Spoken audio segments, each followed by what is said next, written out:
The only way out of Washington Governor Jay Inslee's vaccine mandate for state employees is via a religious or medical exemption. But our next guest says there are some serious questions about whether the state is actually granting religious accommodations, meaning you can keep your job. And there's a difference.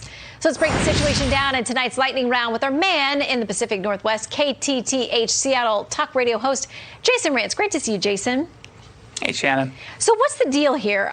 We're told that they are granting all kinds of religious exemptions. I want to say this is something from a spokesperson there who says of 2,300 Washington State Patrol employees, 373 have submitted requests for religious exemptions, 215 have been approved, and 69 have been approved for civil servants. So where is the breakdown then? Are they getting the exemptions? What happens next? Yeah, so they're cheating this system. So originally, they basically said over at the Washington State Patrol, and this was really across the state, that they were going to try to make it nearly impossible to qualify for religious exemptions because they wanted people to get the vaccination. So once an email leaked that you covered a couple weeks ago, they basically shifted their gears. So now they're basically saying, yes, we believe you when you put in your religious exemption form. However, we're not going to accommodate. So far, the Washington State Department reviewed 284 of these requests. And again, as part of this pattern, they said, OK, yeah, we're down with the religious exemption. However, we're not going to accommodate you. Now, some employees were basically told, hey, you can put in a request for a reassignment, but it might mean you'd have to move. It would probably mean you'd have to take a dramatic pay cut. So all of this is really a way to, again, force them, bully them into a vaccine that they have a legitimate religious objection to. Well, and it reminds me of what we're seeing with other employers. We've talked about United Airlines is granting some religious exemptions, but then putting those people on unpaid leave. So getting the exemption and getting an accommodation so you can continue working and getting paid, two different things, just so you know. OK, now we have this weird situation in I believe this is Ohio. And there is a mayor who stepped up to say to his school board, this book that was part of the curriculum, he says, this is bad news. The Akron Beacon Journal is reporting on this. It says the Hudson mayor told the school board they should resign over material suggesting the kids write about sex and drinking.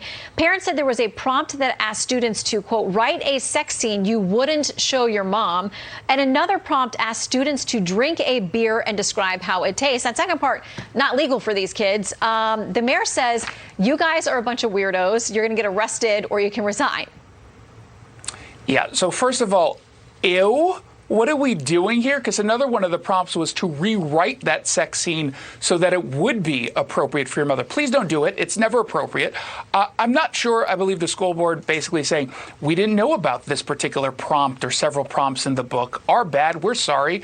There is this weird push, I think, to promote a sex-positive culture to kids, way younger than high school, by the way, and it's clearly inappropriate. Kids are not sexually repressed. They're kids. Let's let them be kids, and all these folks should resign. However, I didn't go to law school. I did watch every episode of The Good Wife, so I know a little bit of this. Based on what's described, this is not child pornography, which is how I believe it was the mayor was basically stating this was. It's not child pornography. No one's going to jail. The material itself isn't porn.